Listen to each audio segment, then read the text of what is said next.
Go. Hi, my name is Richelle Peters. This is my PowerPoint presentation on for the PFTR program 1121. I chose benefits of exercise for type 1 diabetics and their barriers, as this is something that's quite close to my heart as my son is type 1 diabetic. We'll start off first with 4 tasks I have for you to do. So you'll need a paper and a pen to write down some ideas. The first thing I would like you to write down will be diabetes. I want you to write that word down, and the first thing that comes to your mind when you hear the word diabetes.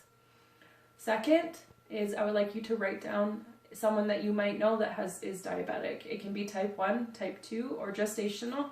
And then the third is, as you're going through the presentation, I want you to write down something new that you didn't know about diabetes before. It can be anything, and it can be multiple things. And for the last one, we will do at the very end of the PowerPoint presentation. What is diabetes? Diabetes is a lifelong struggle that many suffer with. About 3 million people in the world have type 1 diabetes, and about 187 million people are undiagnosed with diabetes. Type 1 diabetes is a hereditary autoimmune disease where your body attacks your islet cells and kills them off, causing you to not be able to produce insulin anymore. This can be triggered by anything and can happen to anybody. What is your pancreas? Your pancreas is a tiny organ that is between your liver and your gallbladder. This produces insulin cells so that they can just distribute insulin or glucose into your tissues, your organs, and your brain. When your body stops producing insulin, you will start to produce ketones. Ketones are present when your body starts to burn off fat instead of carbohydrates for energy. When your body starts to produce ketones, your blood can become acidotic. When your blood becomes acidotic, you produce too much bicarbonate in your body, which means that you have too much carbon dioxide in your blood. What are the complications with type 1 diabetes? Hypoglycemia, which is low blood sugar. Hyperglycemia, which is high blood sugar. Many different kinds of cancer, heart disease, blindness, and loss of limbs. And there's many, many more complications. What are the benefits of exercise for a type 1 diabetic? Exercise is beneficial for everybody's overall health, but for a type 1 diabetic, this is even more beneficial just because they have so much more complications with having type 1 diabetes. This can prolong their life with having exercise in their routine. Type 1 diabetics can participate in any physical activity as long as their blood glucose levels are at proper range.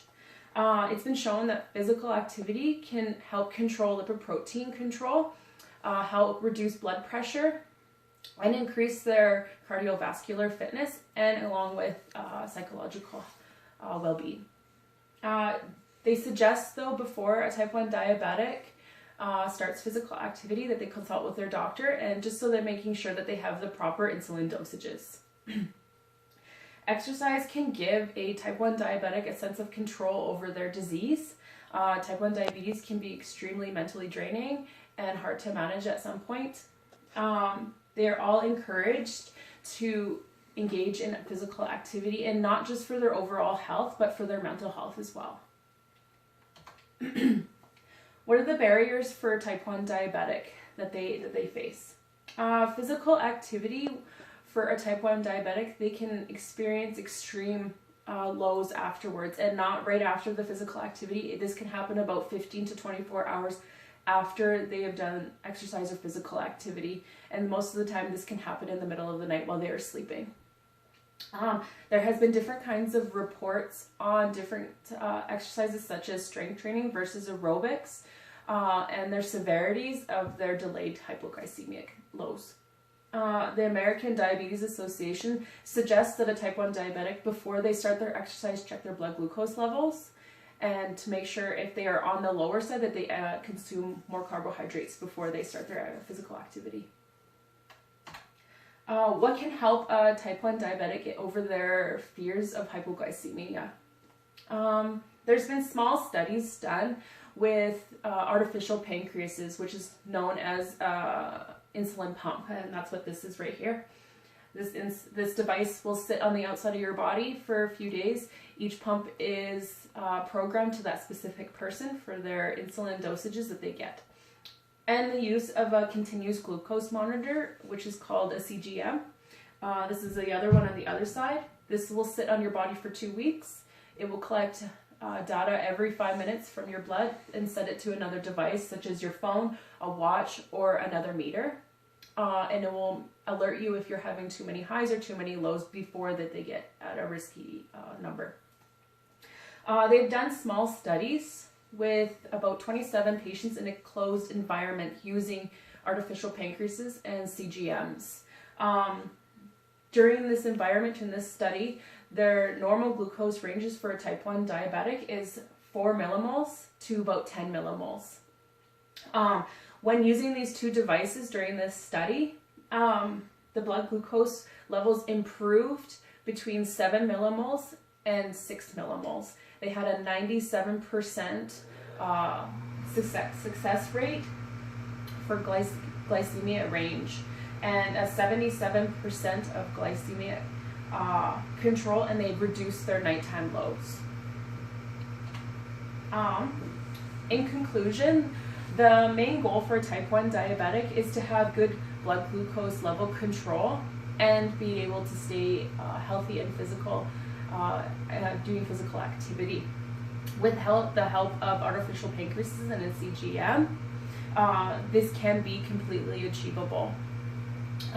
The benefits of physical activity for type 1 diabetics have been proven, but the psychological effects of hypoglycemia can take control over a type 1 diabetic. With new technology of insulin pumps and CGMs coming out for type 1 diabetics, I believe that if they work closely with their doctors and a personal trainer, that this can help, they can help them overcome those fears of hypoglycemic lows and lead them to a more confident, healthier life mentally and physically. The end process would be making them more confident enough that they would be able to know their normal blood glucose levels while they are physically active and being able to do so on their own. My last task I have for you is, since it's National Diabetes Awareness Month, is be a diabetic for a day. Being diabetic, if you choose to do this task, I would like you to let me know your thoughts throughout the whole entire day. Please jot down ideas or things that you were going through your head as you were doing this task. And please, if you do this, just remember that for a type 1 diabetic, they do not get any breaks. This is a disease that controls their life 24/7, 365 days a year. They don't ever get a break. So if you do choose to do this, please do it for the whole entire day. I would like you to keep records. You'll have to keep records of your, throughout the day, of your carbohydrates and blood glucose. You'll have to count carbohydrates for every single meal that you eat, including snack time, breakfast, lunch, and supper. Anytime that you eat anything with carbohydrates, you have to figure out how many carbs you are eating and then write it down. Before you check your blood glucose levels, you must wash your hands, and then you can check your blood, and I will show you how to do that after. Before you start to drive, operate heavy machinery, or start your job, you must check your blood glucose levels. If you are on the lower side, you will not be able to drive or do that specific task until you can get your blood glucose at a proper range. Checking your sugars before exercise. You do not want to start exercising if you're on the lower side, if you are type 1 diabetic. If you are on the lower side of blood sugar, then you should be consuming some carbohydrates before you start.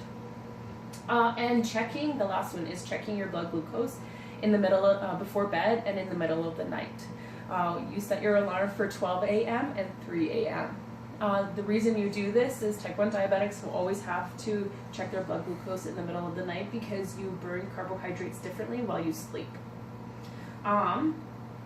So I will show you, these are my references, and then I'll show you how to use the kit. You can buy this kit anywhere, at any drugstore or pharmacy. They have all these kits. They range between $20 and $30. In the kit, you'll get a little bag, a lancing device, a meter, some lancets, and then a little tube of strips. Okay? You must wash your hands before you check your sugar. So take your lancing device, and you can take the lid off.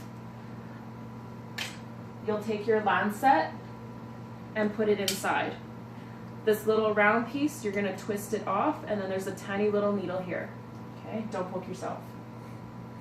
You're going to take the lid and put it back on, and then there's little gauges here of how deep you want that needle to go. I would suggest putting it on a 2, and yes, it can hurt a little bit. You're going to take out one strip, okay, and where the little gray part is at the end, that will go into your meter, like that.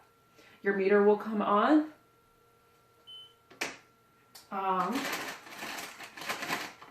I'll just use, you can use baby wipes or hot soapy water. Do not use alcohol swabs, as it won't take sugar off your hands, okay? If you're going to check your sugars throughout the day, make sure you're switching fingers that you're using. You will take your lancing device, and there's a little lever, you'll pull it back, okay? And then this is the little gun. You're gonna take your lancing device and put it on the end of your finger. Ow! A little bit of blood will come out, like so. You will take the little meter, and then it's going to suck all that up, and then it will read it.